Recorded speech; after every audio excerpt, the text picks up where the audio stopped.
What's happening, everybody? Welcome back to another awesome Racing for Recovery podcast. We had to improvise for this one today. I have Emily. I got to call you VanderMeer. I'm not used to that.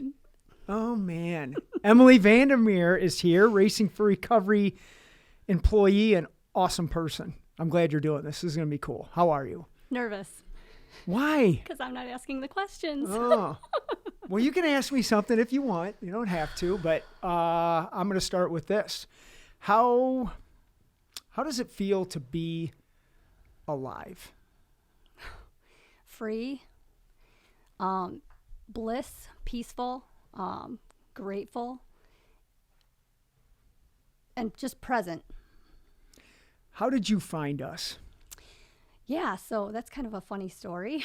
I was familiar with the triathlon race a little bit. I'd never done like an Ironman or anything at that time. I was 6 months away from my sobriety date, and I was signed up for the Racing for Recovery triathlon that ended up getting canceled for whatever reason that might have been. Now, I thought Racing for Recovery was a race. That was it. I didn't know anything about it.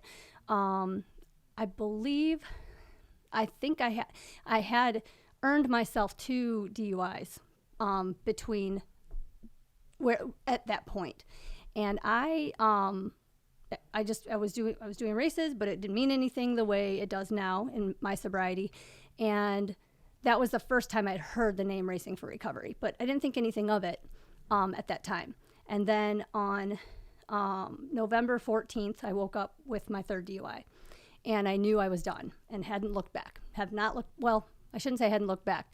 Didn't go back to that behavior. I looked back in order to heal. 10 months into my sobriety, I finally got served the much needed sentencing of 5 days in jail and 10 days at work release and then 45 days on an ankle monitor. And amidst those time incarcerated, somebody in work release was telling me about how I should really check into Racing for Recovery because I love to run and I want to be healthy and I'm hardcore set on sobriety and that I'm doing this no matter what. And so as soon as I was out of work release, I made my way to my first Racing for Recovery meeting at the church in Sylvania. And you weren't there that day, but I went to the very next meeting, and that was the very next. I want to say it was a Thursday night, but it was in the basement. I remember. And I was home. It fit like a glove. The way you spoke about self-love and that this concept of I have a choice in the matter was incredibly freeing, and that's how I found you. And when I was reading the books. I got the day in the basement. I bought both of the books, and the next morning or two, I was on the elliptical at home, and I read the very first paragraph, and it was so freeing to know that as long as I was owning the destruction that I was causing in my addiction, I get to own the good stuff too. And from that day forward, so that's when I was sober. Wow. I remember you. You know what's funny? I can hear your voice. It's like you're all nervous and stuff. It's funny. Yeah. Oh, I'm going to beat you up today. I remember you coming in. It was that we were in the basement that night, but the next week when we were upstairs and you were playing the piano and stuff, and one of our lifestyles using arts and music and everything, you banging in there playing piano and stuff. What has music done for you? How has music been a part of maybe in your former life, but what's it like now to have music in your life? Oh man. There are some songs that I can't, like if I listen to, I will cry. And it's not out of like sadness and things like, there's some of that too, but like it just touches your heart and you feel it all. And I think every time I'm doing some sort of like endurance training run or even a long run in a race, I that's when tears come. I like allow myself to feel it. And it's just so awesome because I've been able to kind of share that with my kids. And one of my favorite things recently that happened is Hayden sent me a video message of him playing the ukulele along to like one of the songs of one of the artists that he likes. You won't know who it is, so I'll just skip that. But I was just so impressed, and I just putting some earbuds in my ears or going to a concert, some of the most amazing memories. For the first time ever, I crowd surfed with my husband. We went to a Pierce the Veil concert, and I had never done anything like that before. I've been to concerts before when I was drinking. I couldn't really remember much from it, but just the self-expression and when you're like at a concert or you're listening to music with friends or you're watching your son do his solo ensemble and performing, like just the purity with it. Mm-hmm. It's just so awesome. So let me ask you this. What have you maybe been taught as a kid or thought as a kid? How have you overcome those thoughts, and how has Racing for Recovery helped you create new thoughts? Mm-hmm. I.e., how have you overcome trauma? Well, that's a really, really good question. So I grew up in a very bubble-like upbringing. I grew up with very loving parents, extremely caring parents, but there was not a lot of freedom to explore, ask questions about the universe. I mean, all kinds of things like that. Being able to, man, this is such a good question. When I look at the 10 lifestyles and really implementing that into my everyday life, that allowed me to, because I didn't share this before, but the first 10 months of my sobriety, I was doing the 12-step thing and following the instructions and doing as I was told. And it was helpful because I had a couple of friends that I could talk to that I knew, but I knew it wasn't enough. And I remember something that you shared with me, or with a support group meeting, I think, and it was, you had said something to the tune of Racing for Recovery isn't for everyone. And I don't know if you remember this, but I sent you, I think, a text message or something along those lines of, with so much respect, I want to challenge your comment on that, because it is for everyone. It's totally for everyone, because you created these lifestyles that helped you forge your own path. I got to create this life that I first of all had to learn to believe that I deserved. Things happened to me that shouldn't have. Things where I was taken advantage of in certain ways that should not have happened. And one of the things that Racing for Recovery has helped provide me is the ability to look backwards, not with self-loathing, blaming myself, which I did for years, and not to blame my parents or the religious upbringing that I had, not to look at those things as with blame, but rather there's so much good that came from that, but also a sense that, man, my parents did the best job that they could. And what happened to my parents that these things, took place or whatnot. And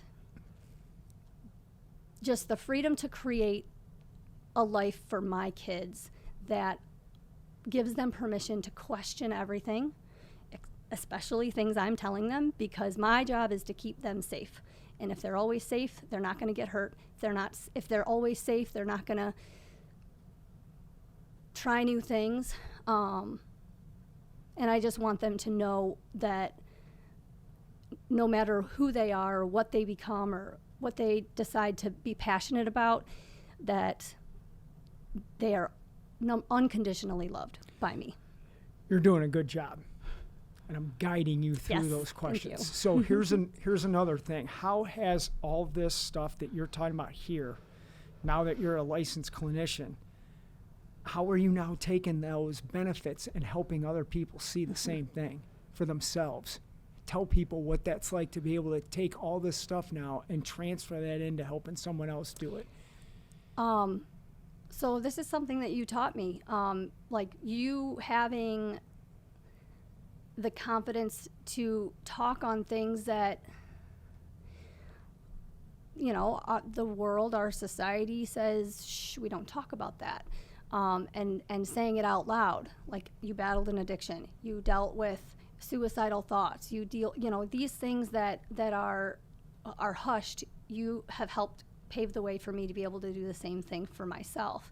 And that I'm just passing that message on to other people. And it sounds so simple, but that's really what it is. I try to talk to people with my heart, in the sense that the lessons that I've learned these are not things I need to be ashamed about. And in fact, these are the things that for a long time I thought were the ugliest parts about me. And now I understand that these are the most beautiful parts. And to surround myself with people that love me, not in spite of the things that are wrong with me, but because of these things that are other people say are wrong.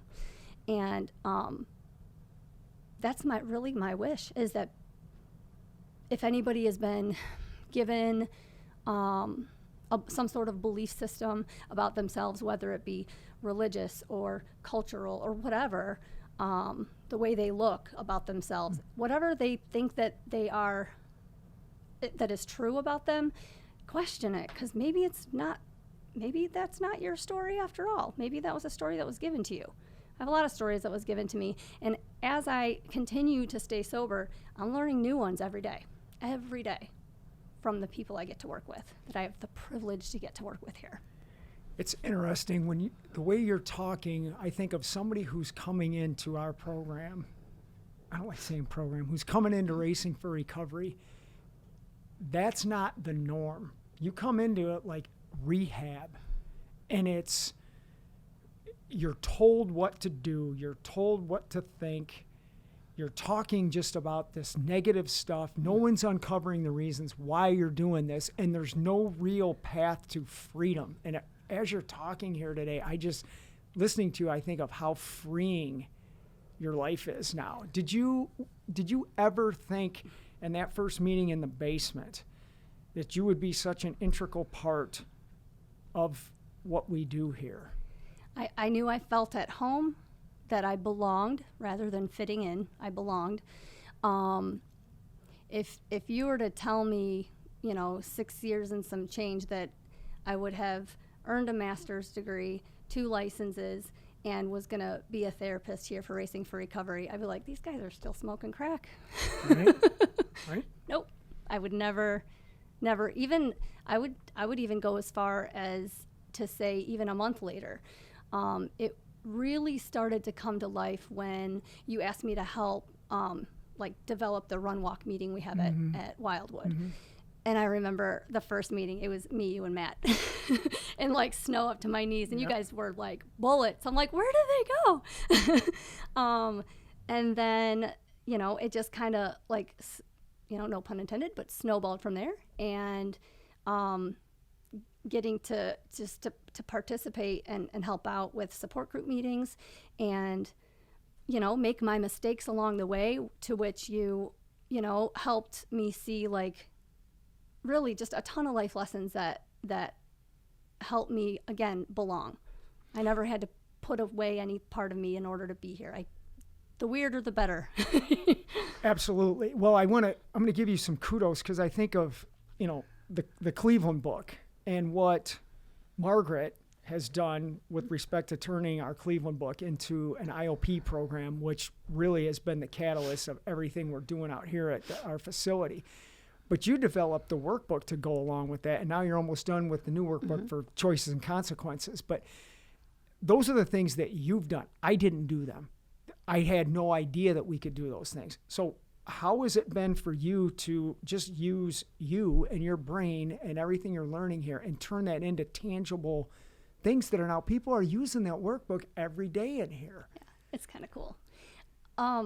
I just really look at it as I feel like I really do. I feel like we all, every single person that's a part of Racing for Recovery has some sort of gift or skill or talent. And there are certain things that I don't have, like writing a book. I have absolutely no desire to sit down and write a book, but to help someone understand it and apply it more in their own life, and ask the tough questions that really you are asking in those books, that helps us self-discover, and how to like put it into, I don't know, like put it into a tool. I have that skill set, and I get to use it here, and I'm grateful to be able to do that. It's not like something that's like in a typed up job description and has to be all, but this is something I genuinely like enjoy. It's not, and it's so wonderful because I met my husband here, as you know, and he absolutely embraces and maybe a little bit tolerates the fact that I do a lot of stuff at home, but it's because he knows how much I love it. And like one of my favorite things are, you know, Chase, my 7-year-old, is walking around looking for his book, and he sees a book up on the mantle. Is like, Mommy, is that Choices and Consequences, or is that my book? I'm like, yes. It's awesome. You just said something that is so applicable about knowing what we can do and what we can't do. And it's like, you don't want to write a book. I have no desire to, or knowledge how to create a workbook. And it's so funny, like, I know you'll laugh at this, like some of the things that you've said that are what I wrote, that I have no idea I'm like, that is awesome. And you're like, you wrote that. But it's like, it's the give and take that we both have, that those workbooks, I look at those and the questions you ask, the groups that you're running from the book, I'm like, I don't know how to do that. I don't run a workbook off of the book that I even wrote. But again, that shows that it's okay. You know, we're both been willing to learn from each other and other people and find out what we're good at, what we're not good at, ask for help, and make it work for the betterment of all, you know. That is funny, though. You wrote that. Really? That's the best. That's probably one of my favorite memories, is coming to the support group meeting and showing you, I think I showed you the tattoo or I showed you a picture of it, but the quote from chapter 5 about the treasure of sobriety. And you're like, yeah, that's great. I'm like, that's from your book, dude. You're like, I got to read that thing. I'm like, I love that when you say that. I still say that, you know. So let's talk about more of the involvement you're here. What was difficult for you waiting your time? Because I know how you are. You're like me. I want it now. And I know you'll be honest, but I want to know like how difficult that process was, because it's been an interesting journey, and I know that must have been hard at times. Really hard. Really hard. I'm glad you asked me that. I even had a funny, not really, I guess, I don't know, funny conversation with Matt. Like, I mean, I talk about these stories all the time. I love narrative. That's what you've done for us. I'd love it. I see, like, hindsight, that rearview mirror is there for a reason. I see those stories I was telling myself, like, just absolutely parallel universe concoction of like, well, this must be why I'm not there yet, or this must be, and I just like formulated just the most absurd stories. And when I think it was you or Bieber, somebody texted me about coming over and having just a chat, I was like, Quentin, maybe this is it. Like, he could tell like my, like this, I was, you know, so it was hard. All kinds of emotions, but one of the number one things to me, I think I learned in this process is that, and this is something that I do, I feel like I am frequently reminded by Quentin, Matt, you, that to like take a step back, take a deep breath. If I'm trying to control something or be in charge of something, and that's just my nature, that I'm working to change. if I take a step back and take a deep breath and like let go of my concept of what I think it is, when it finally comes like to fruition and things actually fall into their place, it's 10,000 times better than what my thought process was. And that has been the truth for me. I can't even tell you how many times. The broken hearts I've had, the marriages, plural, that I have had, but that have led me to the one I have now. Like, it's just incredible. And it's like, I know this. So what's happening now as I mature, I know I hate that word, but because I'm getting older, but I'm maturing a little bit, and where I can catch myself like, I'm doing it again. I need to let go, take a deep breath, and remember that everything's happening exactly how it's supposed to. And it really was the entire time. It's interesting. I remember, it's not to say it's God's will, but I guess it is, or somebody up there. Maybe it's Jimi Hendrix's will. I don't know. But you look at you, Matt, and I have all rendezvoused where we're supposed to be. Yeah. If you recall years ago when you guys were coming to me with another opportunity, and I was listening to you guys, and I'm listening, and I remember thinking, it's not right. Right. And I was trying to see it from your guys' point of view, which I respected the drive you guys have. It's like, we can do this. And I remember, I don't even know if you remember this, but I remember asking you, what are we going to say when the phone rings? Right. I'll never forget that. Right. And you were like, well, what difference does it make? We can still do whatever. And I'm like, that's why we're not ready yet. And it was frustrating for me too, because we all wanted this. We all wanted it, but it just wasn't the right time. Right. And I think of that now. Can you imagine the phone ringing here and we answer it another name in hopes of them getting to us? Right. And these are the things like that I was trying to get you guys to see, but I understood you couldn't see them at the time, and that was okay, and I just we both had to keep being frustrated with it not being our time yet, but look, now that we have it, it's so much more appreciated. Yeah. Right? Absolutely. It kind of was one of those moments. There's definitely a pivotal moment where it's the same thing of, if you were to give me your years in sobriety, it wouldn't mean the same. It wouldn't, I wouldn't know what to do with it. It's the same thing. You had years of building this, and I was a year to, not even. And so, it was a parallel drive, but like it really was. One of the things that I had learned was, you were used to saying, I think I may have told you this when this building first, oh no, I know I did.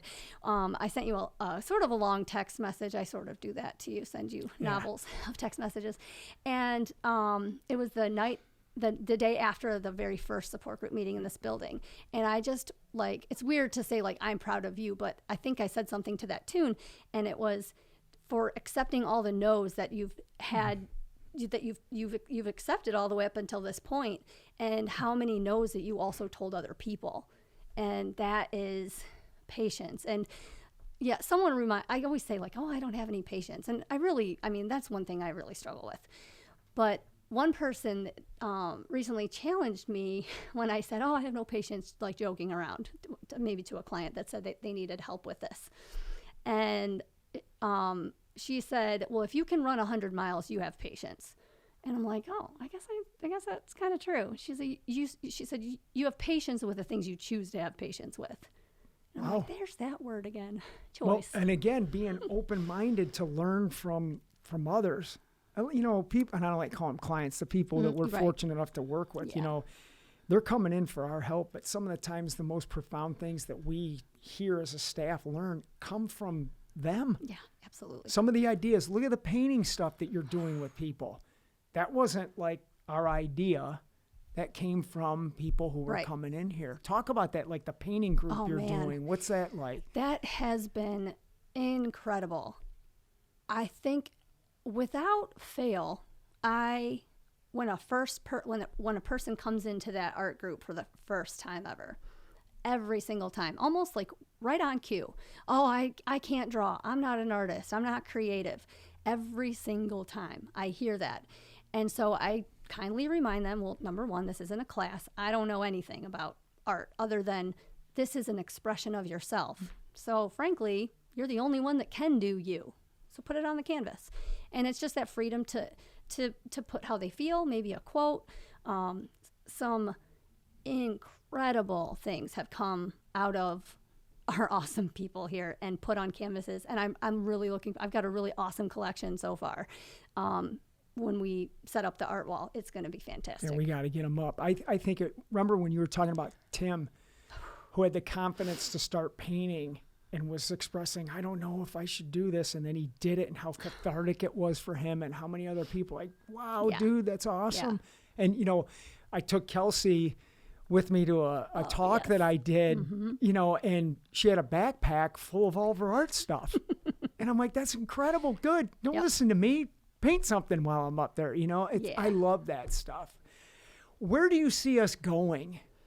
Like, where do you really see this thing that we have here? Where's it going to go? Global, international, lots everywhere. It's needed. It's needed. If that's not one thing that I learned in my schooling, every strengths-based approach, every you know, just theory, whatever, every single thing that I learned, we are implementing here. And I can say that with reverence. Like, there is looking at the for the solutions, rewriting your story, examining your past, and understanding what led you to act on a certain, you know, thing here. We are implementing that. And so I've in my for the college I went to for my master's degree, I've maintained friendships across the country because it was an online thing. So it was like a 14 screen Skype type of class. All of them. I wish I lived there so I could work with you. I mean, I send them all of the stuff I'm allowed to send them. I can't send them the stuff you say that's not public yet. But like our commercials, you know, being able to watch the meetings on live stream, they have access to all of that. And there's nothing where they live, whether it's Oklahoma or, you know, Wyoming, California, Idaho, there's such a need. There's such a need. You know what I love about you being with us is you have the same type of pride that I have in this thing of ours. It's there, you know. I mean, I'm like, are you my sister that I never knew about, you know? What else do I want to ask you? So with cognitive behavioral therapy, let's use some clinical stuff. How are you using that here with our people? Yeah, that's a really good question. It's almost kind of like these are the things that we do here, just organically, just very authentically. It's not like, okay, now we're going to do a worksheet. It's nothing like that. It's the genuine moments where someone shares something that they think about themselves, or they think how to handle, like, problem solve in a relationship issue, or whatever, how to raise their kids, how to not use drugs. These when they talk to us about the way that they think, which leads to the way that they feel, which leads to how they behave, it's just a simple moment of, have you ever stopped to ask if that's, like, actually true? Or how is that helping you? And, like, really, like, walking through, what about, like, the other side of that coin? Whatever it might be. And because we sometimes can be so, like, laser focused into just believing a certain thing, whether it's I'm not good enough, or I'm hard to love, or whatever these things might be. I mean, there's a plethora, as you would say, of these things that people just say all the time. I feel blah, blah, blah, blah. I think this, blah, blah, blah. And it's like catching that, like, hang on, let's stay in this moment for a second. And is this helping you build this awesome, sober, healthy, happy, holistic life that you're working so hard to have? Or is this something that's putting it at risk, or damaging it, or taking away the peace that you want in your sobriety? And it's just taking moments, just kind of stopping and like unpacking it with them. So what would you say to clinicians around the globe that don't know about our treatment modalities here? What would you say to them that they don't know about us that would actually help them in their practice? So our support group meetings are live and they're free. So if you don't currently play like the they're all recorded as well on YouTube. So, and YouTube is free. So if you have like some sort of way to put up a screen and press play, be a part of the support group meeting. It's where it all starts. That's where you get to see how we are different. And it's not all about running, but I will say, move your body. That's how you get to feel it. Yeah, that's one of the biggest misconceptions. Oh, it's all about running. And it's like, no, but movement of any kind is, right? It's essential for mental, emotional, spiritual, social wellness, right? What else do I want to ask you here? What do you think are our biggest obstacles? What are the biggest challenges that we have around here? Yeah, that's a good question too. Man, we have so many people that are trying to get in. I hate even sometimes saying this, but it's like we have to slow down because we just can't. It's not. I'm not going to say can't because we don't use that word here. We're creating ways to make it so we can say yes to everyone that needs in. When I say in, like here, treatment wise, as meaning, I mean everyone's welcome to our support group meetings and all of the other stuff. But I think Ariana said the other day that like 40 people called to get in. I'm like, wow, that's 2 IOP rooms. Like that we just, yeah, there's so much hurt out there, but there's so much beauty and so much healing. And it doesn't surprise me that people want to come here because it's so positive and it's so, they always say hurt people. Well, healing people heal people too. That's right. And that's what we have here. There's an absolutely other side of that. Healing people help other people heal too, right? Yeah. Yeah, you know this, and I've said it a million times. This is about care first and business second. And I'm not willing, and none of us are willing to put, quantity over quality. No way. Right. We're not going to be like the norm. Yep. We're not doing it. I'd rather have what we have and let the people that come here, we talk about this a lot. This is not the place if you just want to lay down and put your feet up somewhere. This is not it. It's not for you. Mm-mm. It can be for you, but you got to come in here willing to do some work because you're going to get the results out of it, right? Right. 100%. I hear sometimes, those that are not exactly, I'm going to use a clinical term, engaged, not quite there. And they'll say things like, well, I just don't feel like I fit in. Well, here we don't encourage you to fit in. We want you to belong. Fitting in means we take parts away from ourselves so that way we can be accepted. Here we are unconditionally accepted, but we have to do the work to belong. If you're not up and active and doing things, and it doesn't have to be, if you try something and you don't like it, I always encourage my 7-year-old, if you try new foods, try at least 2 bites, because the first one you're already expecting is going to taste gross. On the second try, maybe you actually might like it.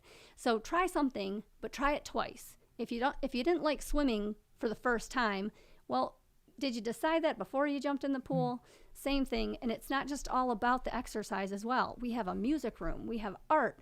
There's so much that that you can do.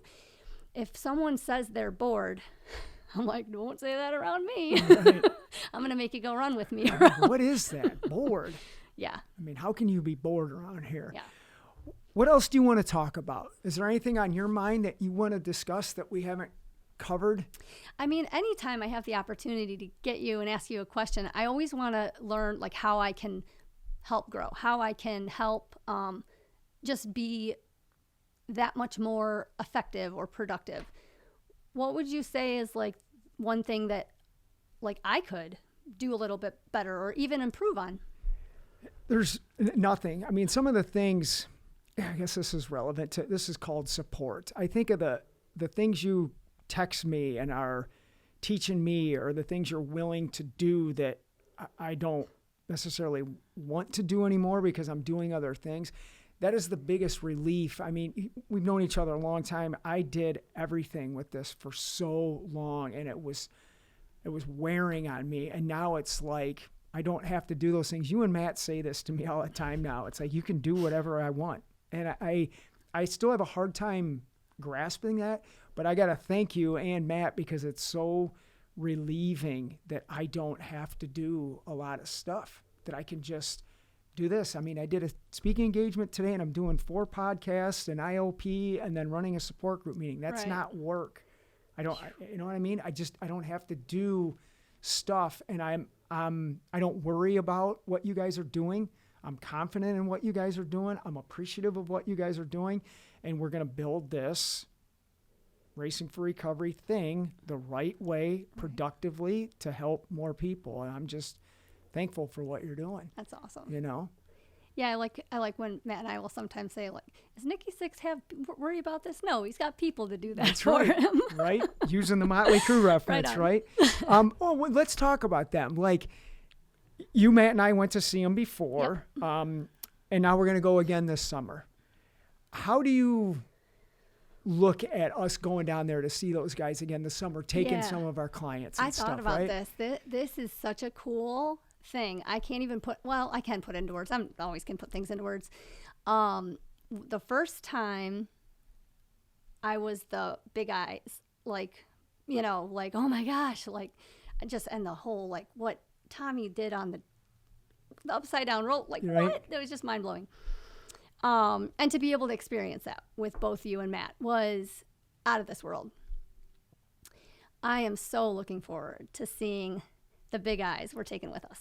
Yeah. And the feeling that, like, you just feel it. It's just, I can't wait. I can't wait to see their faces. You know, Nicky Six or Tommy, if you're watching, give us a call. It's funny. I sent them, their management, a letter saying, hey, you know, this is us. If you need help with getting the guys in shape or keeping them mentally sober and all this stuff, I'm like, call us. Right. I mean, they haven't called yet, but I always put that out to the universe of maybe they will. Right but life is good, right? Yes. I really appreciate you doing this. Absolutely. Thanks. Until next time, guys, keep watching these podcasts. Please share them on your social media pages, and we'll see you next time. Take care.